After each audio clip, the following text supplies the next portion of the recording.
Savez-vous quel est le proverbe qui colle le mieux aux bibliothécaires? Non? Avoir les yeux plus gros que le ventre! Ah! Ah! Alors, le premier de ma gigantesque pile complètement invraisemblable, c'est Une vie de homard de Erik Fosnes Hansen. J'avais lu La femme lion, qu'il avait écrit en 2011, qui est apparu chez Gallimard.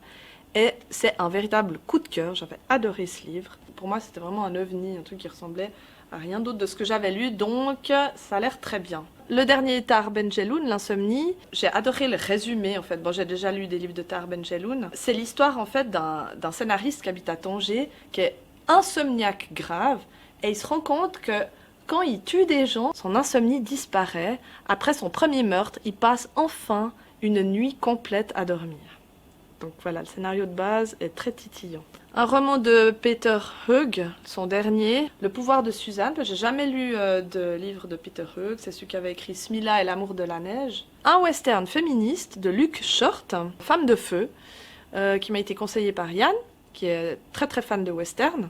Une héroïne qui a l'air d'avoir un sacré caractère, donc ça faisait super envie.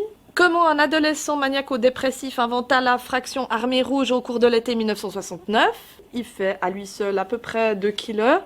Je l'avais déjà présenté l'été passé dans Qu'est-ce que tu prends dans ta valise, voilà. Puis je l'avais pas lu, alors je vais réessayer parce que vraiment il me fait envie. Le grand silence de Jennifer Hay, un roman américain, un peu suspense, thriller psychologique. Un roman de Céleste Ng, Tout ce qu'on ne s'est jamais dit. Aussi des histoires de famille, des non-dits. J'aime beaucoup cette thématique. Un roman américain de John J. Osborne, Un mariage sur écoute. L'histoire de couple qui va entamer une thérapie conjugale pour essayer de sauver ce qu'il y a peut-être à sauver ou pas. Un roman suisse de Aude Seigne, une toile large comme le monde, qui parle de virtuel, de notre société, etc.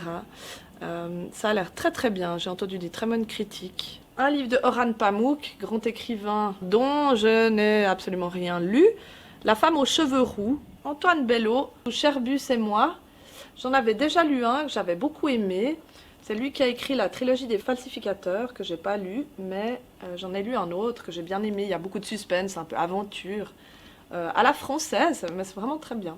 Last but not least, le dernier, David Mitchell. Je suis fan absolue de David Mitchell. Je crois que c'est le seul écrivain dont j'ai lu tous les romans.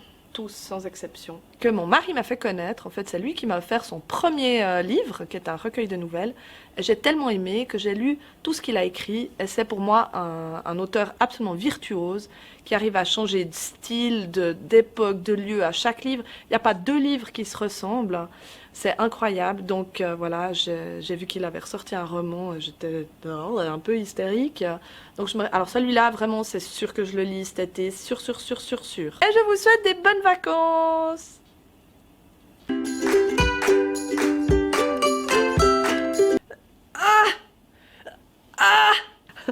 Aïe, j'ai un bras mort. Regardez, il n'est plus bon à rien. Bon, je peux toujours tourner les pages avec la main gauche, ça va.